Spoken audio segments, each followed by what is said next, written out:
Jai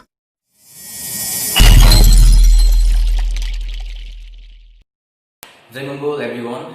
Today I am back with the second part of the book Hidden Facts in Nepalese Politics, written by Dr. Gopal Guru. Before, I had already recited the first part of the book, and today I am going to start. And to all the people, those who had listened to the first part, I would like to thank, and I would like to cordially request everyone to listen to me, the second part. Now I am starting to read. Well, Ganesh Man Singh was committed to freedom fighting both in thoughts and in action, even at the risk of the death sentence.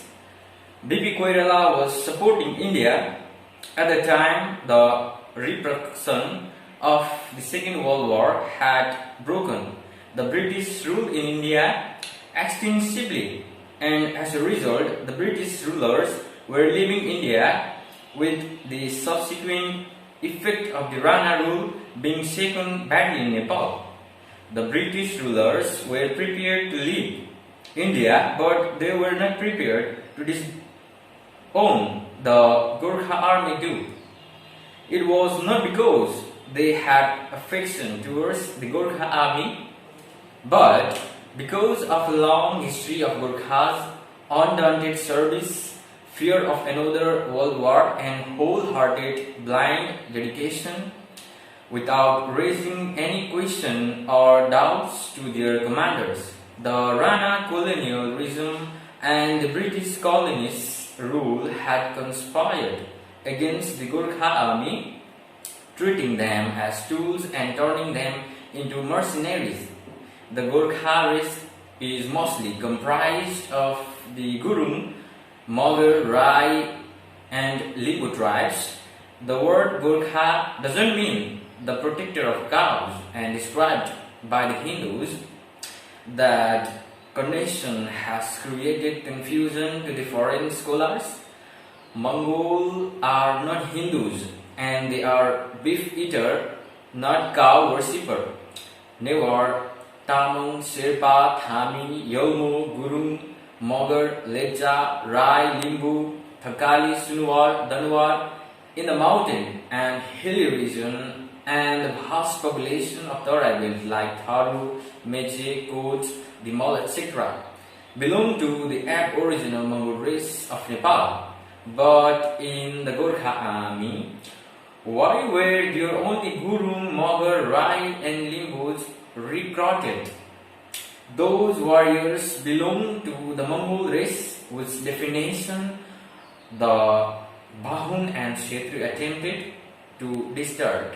The ancient history of our land has been mentioned in the Hindi scripts, where the Kiratis are despitefully depicted as an uncivilized wild race.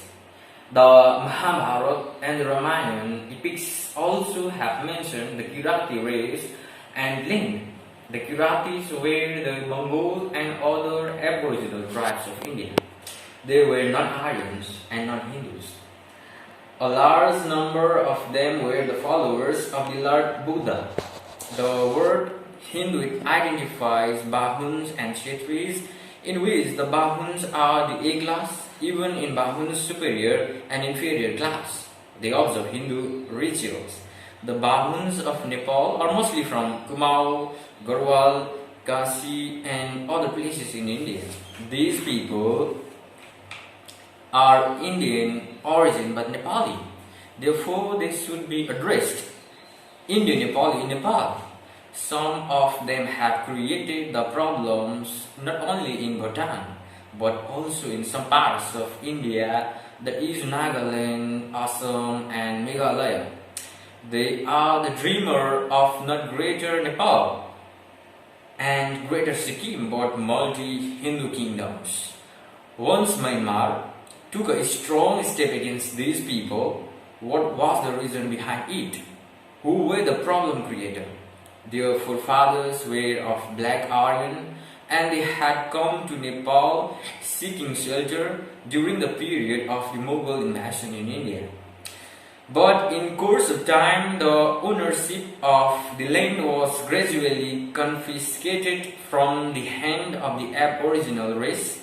Even their political, economical, religious, educational, cultural, human rights, and heritage were deprived, distorted, and suppressed by the wealthy refugees, who eventually became the owners of the land, and ironically, the landless owners were crushed and portrayed as refugees. The Gorkha soldiers, who could face any unprecedented hardships and could survive by any means during war time, had fought valiantly for the British and safeguarded their interest at any cost. In the Second World War, 62,000 Gorkha soldiers were killed. They were all from Gurung, Magar, Rai, Limbu, and Tamang tribes. On the 1st of September 1939, England and France declared war against Germany. On the 3rd of April 1945, Hitler committed suicide in a bunker of the Reich Chancellery, Berlin. And on the 7th of May 1945, Admiral Goodman's government surrendered.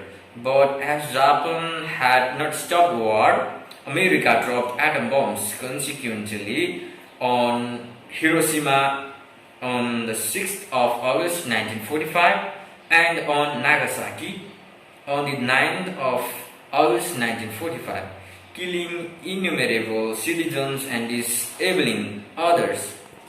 5 days later, on the 14th of August 1945, after two major cities were devastated, Japan had to surrender without any preterm of agreement, and on the 2nd of September 1945 had to sign a truce. Now, the devastating war was over. The World War had claimed the lives of 62,000 Gorkha soldiers, leaving behind a host of widows and orphans who loved and cared them. During the war time, Gorkha soldiers were scattered worldwide in many corners of action. But ironically, the Japanese and Germans, against whom the Gorkhas had fought and sacrificed their lives, were not their enemies.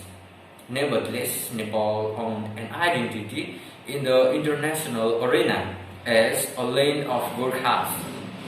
Similarly, the Gorkhas had fought valiantly during the First World War. After the World War, the ex-servicemen, equipped with the full training and better experiences of modern war, fought against the Rana rule, not as mercenaries but as true freedom fighters of the motherland.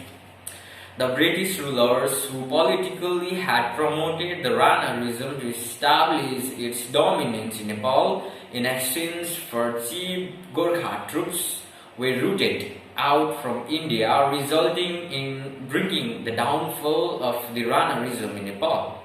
The Rana, which lasted for 104 years, was marked by family rule, conspiracies, bloodshed, and the exploitation of the Nepalese people. But unfortunately, even after its downfall, the Rana system lingered on in the form of the Panchayat system that was initiated by Chandra Shamsher Rana. Now, multi-party system has restored in 1990, but it is only in name. Constitution is similar to Panchayat system. The racial conspiracies of the Bounds with the collaboration of the Kshetris is one of the reasons for the penurious state of our present nation. After the independence struggle of 1951, the Mongol people who fought valiantly, playing prominent frontline roles, were discriminated against ruthlessly, and a class rivalry started between the Bahuns and the Kshetris. As a matter of fact, Bahuns considered themselves to be the most superior class of human beings like Hitler and considered the rival Kshetris as their gods of their selfish motives. Ever since the epic age, class fractions existed between them in their own scriptures and myths. Parsuram and Brihaspati were their rival leaders, and they were after class supremacy at the cost of their lives. Even among Bahuns, the Jaishis are considered to be of a lower status and are despised in the circle, but they stand united when they are prepared to eliminate the Mongol people. This kind of filthy role of the caste against the rest invites a civil war in the country. Not only in Nepal, but in other parts of the world also, they unite together for their communal cause of suppressing their foolishly stupid but brave Gorkha people, because the source of their ancestral place, religion and culture was the same. After the freedom fight, these two so-called upper-class people always manipulated our honest people in fulfilling their selfish motives, treating them inhumanly, brainwashing their children from a young age, using them as instruments and turning them into their fatalistic followers who never could open their eyes to realize the real situation and the value of their own identity. On the other hand, the class struggle between the two rival castes, Bahun and Kshetris, became more visible than during the Rana period, a fact that can be supported by the series of political events of Nepal after 1951. After the independence, the first ministry of Nepal was comprised of 11 Bahuns, 21 Kshetris, 11 Newars, 3 Rais and 1 Yadav. Before the election for the next ministry, a ministry was formed during King Mahendra's rule, and that ministry consisted of 8 Bahuns, 14 Kshetris, 3 Newars, 2 Limbus, 1 Mahat and 1 Bengali. After the election, B.P. Koirala came into power and his ministry. There were 6 Bahuns, 1 Kshetri, 1 Newar, 1 Tharu and 1 Limbu. A careful analysis reflects the picture of class struggle between these two so-called upper-class castes. They called European lecture. It means untouchable. After the 15th of December 1960, the late King Mahendra introduced the Panchayat system, dissolving the democratic parliament. This revival of the Rana period's Panchayat spirit caused more damage to our race. Now is the time for us to be aware of the surrounding, gnawing barricade that shuts us in perpetual darkness. The above-mentioned ministries could not represent the vast majority of the aboriginal people, as well as the Buddhists, Christians and Muslims who were discriminated against. Since Nepal was declared to be the only Hindu kingdom, all universal rights of the Buddhists, Christians, Muslims and other religions have been crossed adamantly in a comprehensive manner. But some of our contemptuous, opportunistic fellow persons have outcasted themselves, accepting the lowest grade of Shudra in Hindu caste order, and have accepted the perpetual bond of Hindu slavery. Some people have called Mongols the Janjati subcaste of Hindu religion. However, Janjati refers to nomad.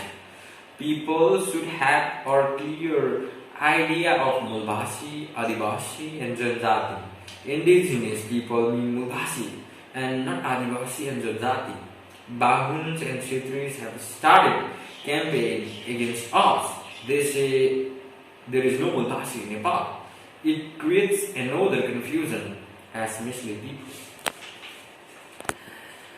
Today, I would like to recite this verse, and the third part I will be reciting very soon. And I request all of you guys to listen the video clip. I would like to thank all those who have been listening, and I would cordially request once again to all the people who are looking at me, who are watching me. I would like to request them to watch my reading, and I would like to thank you all. Jai Hind.